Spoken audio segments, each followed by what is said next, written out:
Hello everybody, we are at the day 4 of World Book Fair and we have our author with us, Mr. Aizaz Khan, who's the author of the book Summitry. Hello sir, how are you doing? Very fine, Diksha, how are you? I am great as well. So how do you feel looking at your book, put here in such a big event? It's excellent, it's just like a baby. The baby is born just like a similar feeling. I have three girls and I can vouch for that I'm feeling the same, as the book came out fresh from the publishers, that is the Right Honor Publications, on 14th of December, and I thought, my goodness, a new baby has come to my family. That's how I'm feeling. That's nice. So before we, deep dive into your book, I want to understand how was your childhood, with the world of literature. Did you read a lot as a kid, or did you have any particular favorite genres? I think so. You have identified the right period, I think, in which I got influenced, and I think it's the early age in which you make up your personality. And my father was a civil servant as well. Wow. He was in the administrative service, and he had a great inclination towards international relations. And those were the times, the early 1980s, and the Cold War was at its peak. The US-USSR rivalry was at its peak, and we would be listening to the BBC and Voice of America and Radio Free Europe and other radios and their commentaries. And we were kids then, but still, our father would explain to us what was happening in the world. It was a world in turmoil. The two superpowers were at loggerheads, and they were fighting proxy wars in many areas of the world. Oh, yes. And I think they had not left anything, right? And for Space, sports, there was yes. everything that there was Of a course. Cold War at. Oh, that was fascinating. That very rightly pointed out, like sports, even the 1980 Moscow Olympics. Correct. And the Americans boycotted it. And Correct. then came the 1984 Los Angeles Olympics. And our father, would point to President Ronald Reagan, and he would say, well, he's the leader of the free world, and he is the president of the United States, and they were then having great rivalry, and he explained to us why Moscow had boycotted the Olympics in Los Angeles, because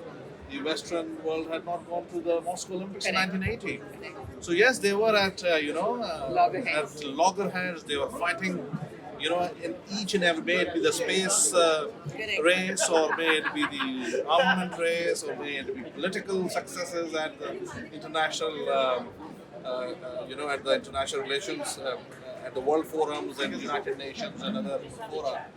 You name it, and they were, so for a child it was very fascinating. Correct. And I think, yes, you very rightly pointed out that phase of my life in which very deeply I was impacted, if I would put it, by, those commentaries, those visuals. I succinctly remember it was, I think, 1984 when General Secretary Cherdinko passed away. And I think 1 year before that, General Secretary Andropov had passed away.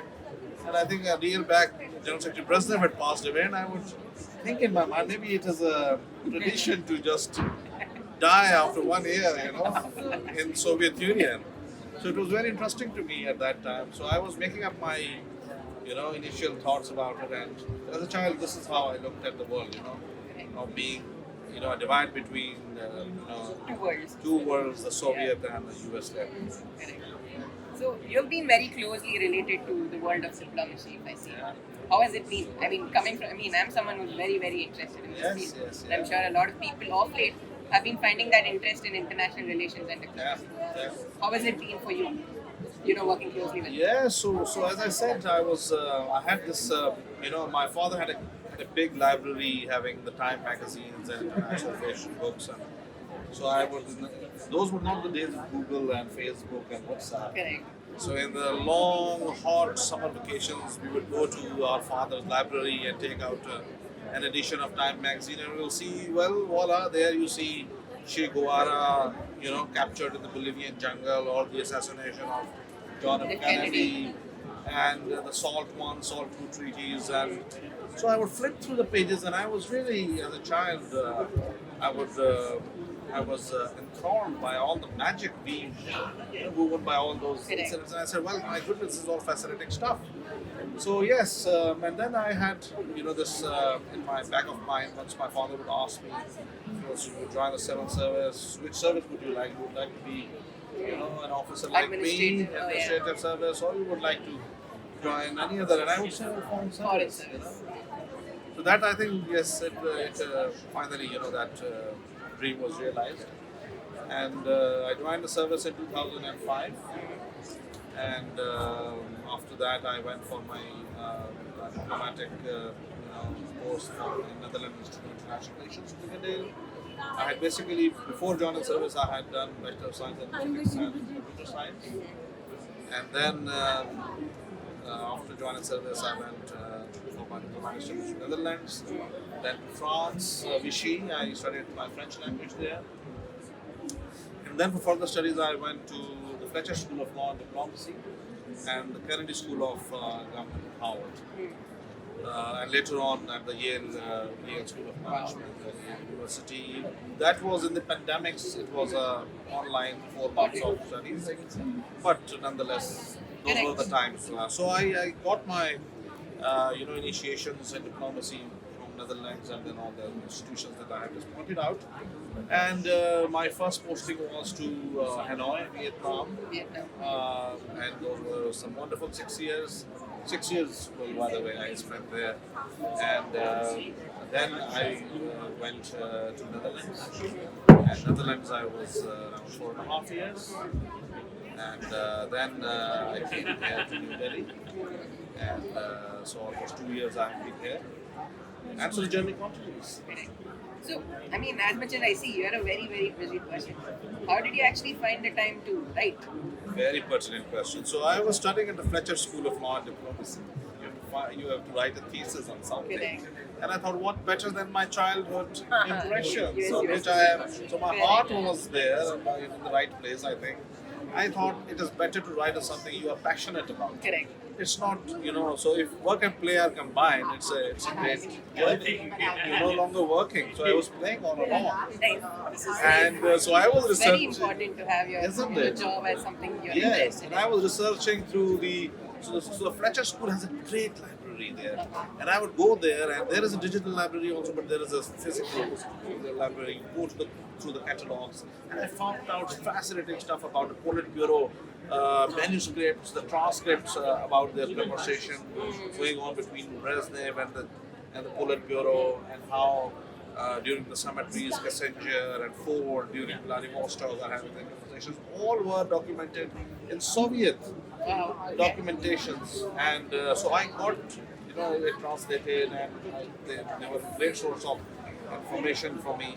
So I included that as well, and definitely all sorts of books and sources I consulted. All are mentioned here in my book, but I think in the books, 2-3 sources were very. कृपया ध्यान दें, राजकमल प्रकाशन की एक book किसी भी व्यक्ति की यदि खोई हुई है तो वह हॉल नंबर 5 के रिसेप्शन काउंटर पर आकर ले जाए। कृपया ध्यान दें, राजकमल प्रकाशन की यदि किसी की कोई बुक खो गई है तो वह हॉल नंबर 5 के रिसेप्शन काउंटर पर आकर ले जाए।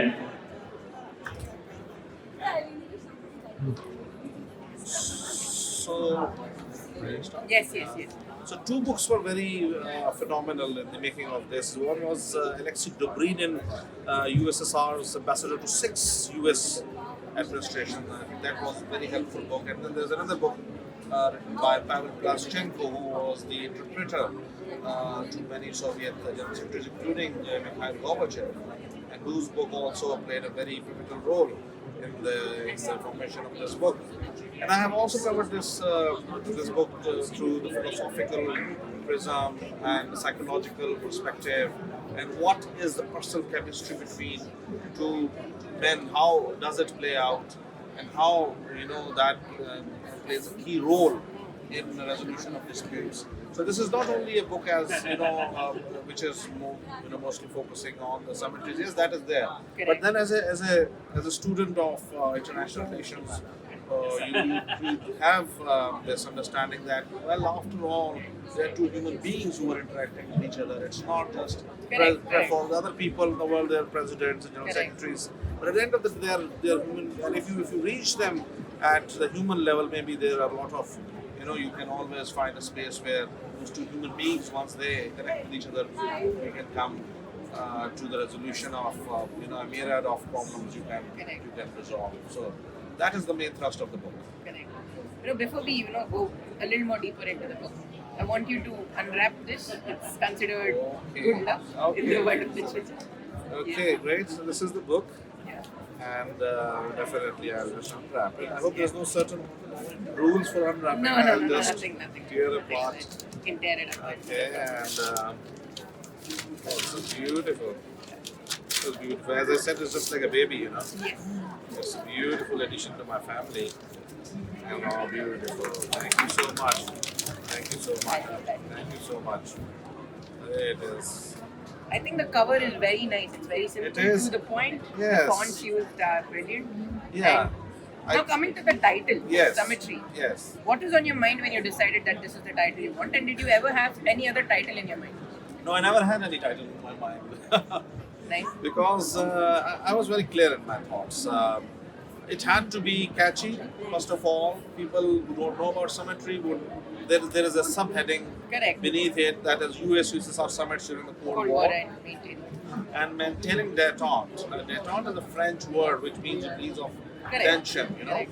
So here and then after that also, if someone doesn't understand from the curve what's going on here, There is I have information. I have put a picture here of Mikhail Gorbachev and Ronald Reagan having talks in Geneva, and in which all the aides are there, eagerly listening to them, assisting them, being a part of the entire exercise. Correct. So anyone who might construe that, by Summitry you are taking out the the work of the diplomats and it can be counterproductive. No, it's not like that, because Summitry between US and USSR could not have been made possible if there had not been long walks of Edward Shevardnadze and George Shultz in the White House Correct. lawns, or in the Kremlin LAs. So they could not have reached those understandings between the presidents and the general secretary if there had not been proper groundwork Correct. done by the team. Correct. So that is my point, and by conveying this from the picture, that the two presidents, the two secretary general, general secretary, and president, they were not just working alone; they were working in tandem with an Correct. entire Correct. expert team Correct. who had grip over the entire chain of events and what was desired at the end of those meetings.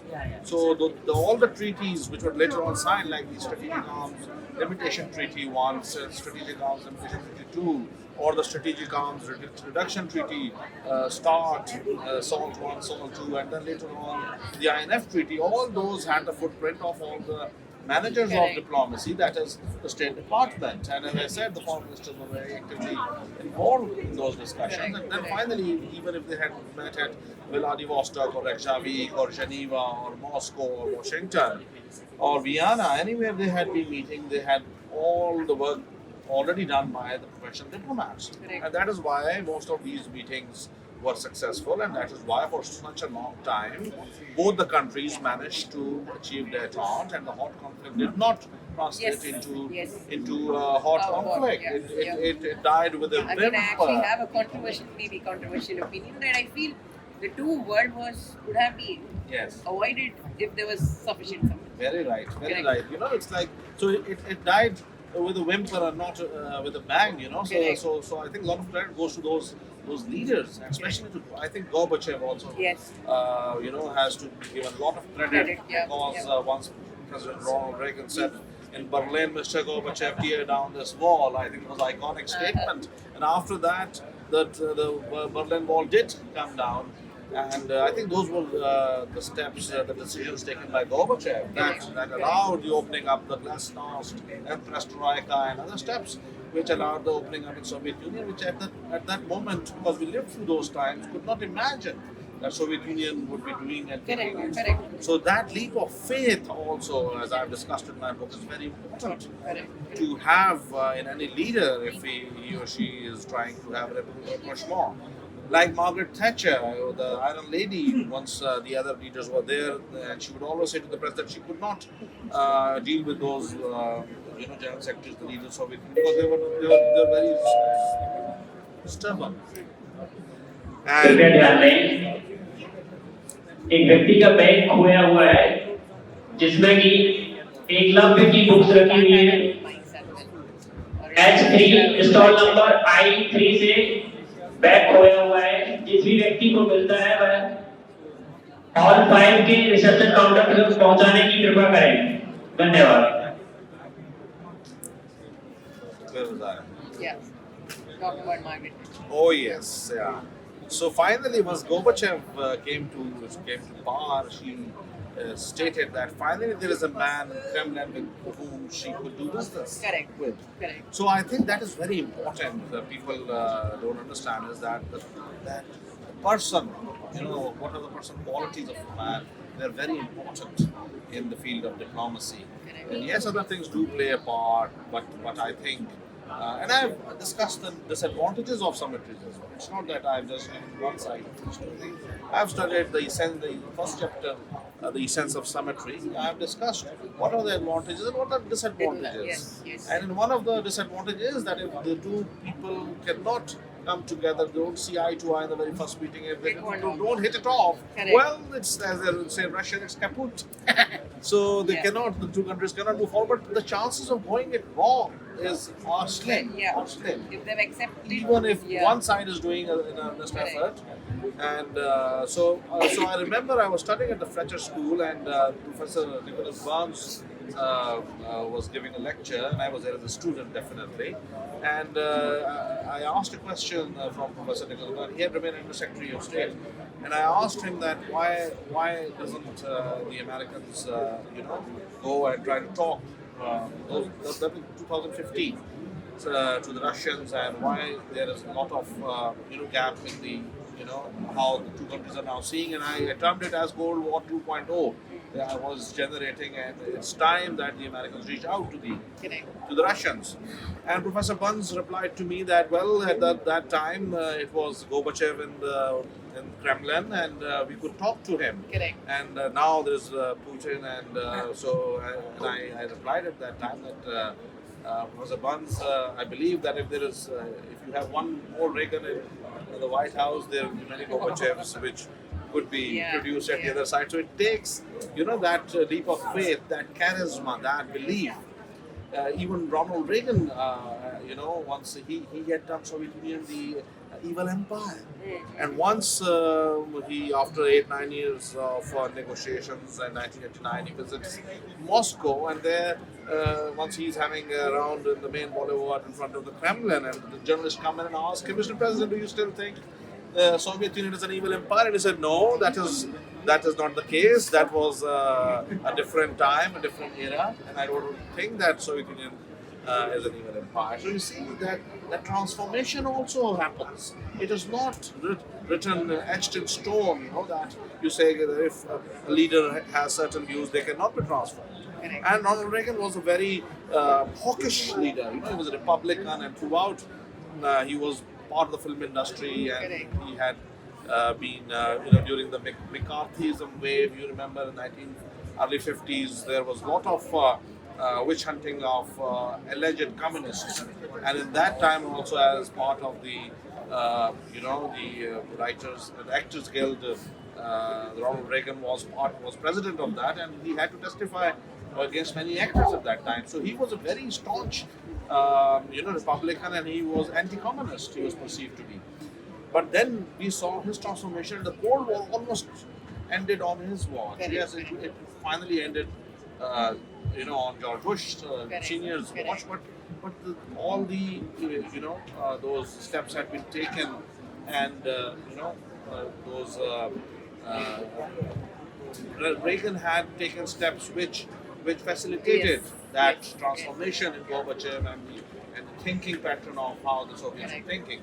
So I think a lot of credit goes to. So that is what my trust is, that a change can be brought about in the thinking pattern of the leaders as well. So one last question.